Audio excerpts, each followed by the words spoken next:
You know what I think? I think that you are dope. Hi guys! Welcome back to my channel. Ilocanong Palaboy is back. And for today's video nga pala ay magluluto kami ng pansit. Dahil hindi namin parehas pa na experience magluto ng pansit, magluluto kami for the first time. At nagsimula na nga kaming sa preparation ng mga gulay. Inunan naming balatan ng mga gulay. Habang ako naman ay nagbabalat ng carrots, siya naman ay nag-i-slice ng chicken na isasahog. So dahil gaya ng nasabi ko sa inyo, hindi pa namin to na-experience. Depende kami sa YouTube University. So yan guys. Dahil late kaming nagising kahit mainit, ngayon pa lang kami magluluto. Actually, this is after lunch. Nakita nyo naman sa amin, nagmamantika na kami natin. Dahil wala na si ate, kami na talagang magluluto. Dahil dapat ang pansit na ito ay lulutuin ni ate. Dahil na-deploy na ng maaga si ate, kesa naman masayang, pinagkasunduan na lang naming lutuin ng pansit. Yun nga lang, sabi niya, hindi rin daw siya marunong magluto ng pansit. Sabi ko naman, huwag kang mag-alala kasi it's a tie. O diba, ang saya-saya, parehas kami hindi marunong maglutong pansit. Buti na lang talaga thanks to YouTube University. So dahil kay YouTube, makakapagluto tayo ng pansit. So gaya nga ng inyong nakikita, nagtatanungan kami kahit pag-slice ng carrot ay hindi rin namin alam. So bahala na lang. Ang sabi ko na lang sa kanya, gawin natin kung ano ang sa tingin natin ay tama at kung ano ang mga naibase sa nakain natin pansit ng nakaraan. So dahil naghihiwa na siya ng binalatan kong carrots, ako naman ay nagsimula na rin mag-slice ng beans. Tinanong ko kung paano bang beans ang slice nitong beans. Ang sabi naman niya, nipisan ko lang daw. So ang ginawa ko na lang, in-slice ko ng pa-slide. So siya naman nakita ko, pang Korean style ng slice ng carrots niya. Kaya sabi ko, baka naman pwedeng liitan kasi hindi naman tayo magmumukbang. Natawa na lang kami. So, kanya-kanya talaga kami ng pinagkakaabalahan. So, dahil nga hindi pa kami kumain pareho at dahil late din kaming nagising kasi day off namin, sabi namin i-push na talaga namin ito. Anang sa ganon, maging fulfillment din namin ang pagluluto nito. Fast forward nga, sobrang init talaga.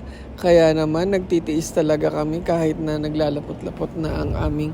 Gaya nga ng aking nasabi sa inyo, kahit mainit talagang pinagtiyagaan namin dito sa loob ng kusina kasi ang oras na ito ay sadyang mainit talaga kahit may electric fan. Mag-aalas 2 na nga pala ito ng hapon, inaapura namin kasi pupunta rin kami ng balad. Bibili kami ng sapatos kasi nga ang paa ko ay masakit na sa lumang sapatos. So ayan, nakikita naman siya, nag-i-slice siya ng buong manok. Ang sabi ba niya kung ilalagay ba yung buong manok? Sabi ko, hindi naman tayo magtitinola. Bakit buo? So, konti lang, portion lang ng chicken ang ilagay natin. Nang sa ganon, hindi masayang, hindi man mag-successful, huwag kang negative. Hindi, just in case lang naman. Alam ko naman, makakasunod naman kami kasi may guide ang YouTube University. So, yun nga, fast forward na, natapos na siya. Samantalang ako, nag-i-slice pa rin ng beans. So, ayan, natapos na din nga pala ako. At dahil talaga namang ang init, hindi ko na talaga kaya. So, ang sabi ko sa kanya, pwede bang itigil na lang ang pagluluto? Ituloy na lang mamaya. Ang sabi naman niya, nasimulan na natin, kaya tapusin na natin. Nakikita nyo naman sa aking balat, talaga nga naman ako po ay naglalapot na dahil sa sobrang init. Nagmamantika ang aking balat. Ako na nga din pala ang nag-slice ng cabbage. Ang sabi ko, ako na, bahala na kung paano slice ang gagawin ko. Basta ang mahalaga matapos na natin ito at makapag-start tayo magluto. Dahil sobrang init talaga dito. Siya man ay pawis na pawis din. Buti na lang mabait talaga tong kapitbahay ko. Dahil day off niya, inampon na ako, papakainin pa. Eh di wow, sobrang bait mo. Salamat sa'yo. So, ang sabi namin, sige na, lutuin na natin. Di na rin pala kami kumain ng tanghalian at ng breakfast. Pagminsanin na lang natin pag naluto ang pansit. Para ano man ang maging lasa, maubos natin tong niluto natin. Yun na lang ang aming naging usapan. So, dahil natapos na kayo mag-prepare ng mga sangkap, gulay, karne, sisimulan na namin ang pagluluto. Ay, niya pala, kasi mag-a-assist lang pala ako sa kanya. siya pala ang magluluto. Kaya naman nagsimula na rin kaming i-prepare. Ayan, hinugasan niya na ang kawali habang ako ay medyo niliitan ng carrots kasi sobrang laki, pang mukbang talaga ang size niya. So dahil nga natapos naman na habang hinuhugasan niya ang paglulutuan, sabi ko na lang sa kanya, pwede ko bang i-slice ito kasi sobrang laki, baka naman tayo ay mabulunan kung kakainin natin ng ganito kahaba ang carrots. So ang sabi naman niya, sige ayos lang, hindi ko rin kasi alam ang sagot niya kung gaano daw kahaba. So dahil nga nagsimula na rin kung magpawis, hindi talaga kinaya, kaya sabi ko pahingi ng tissue. Habang siya naman ay nagsimula na rin magsalang sa kawali, magsasangkot siya na rin daw siya ng gulay at saka ng sahog. So habang wala siya dyan, nakasilip na siya sa YouTube University kung paano ang gagawin niyang pagkakasunod-sunod na pagluluto ng mga gulay.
No, no, no, no.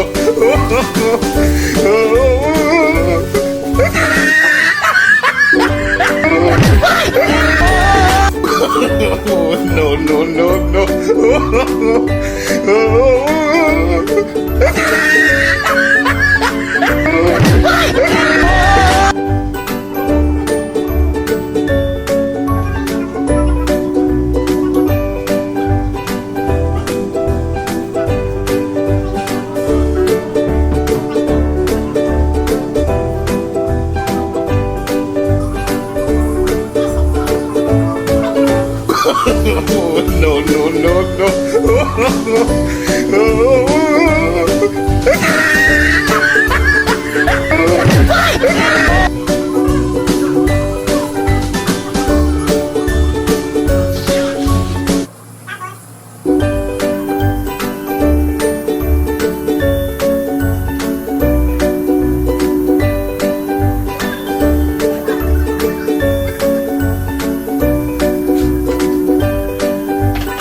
At pagkaluto nga, ito na ang pinakamasayang part, ang pagtikim ng aming niluto. Sana lang talaga masarap siya. So ito na guys, akin na siyang titikman. So yan.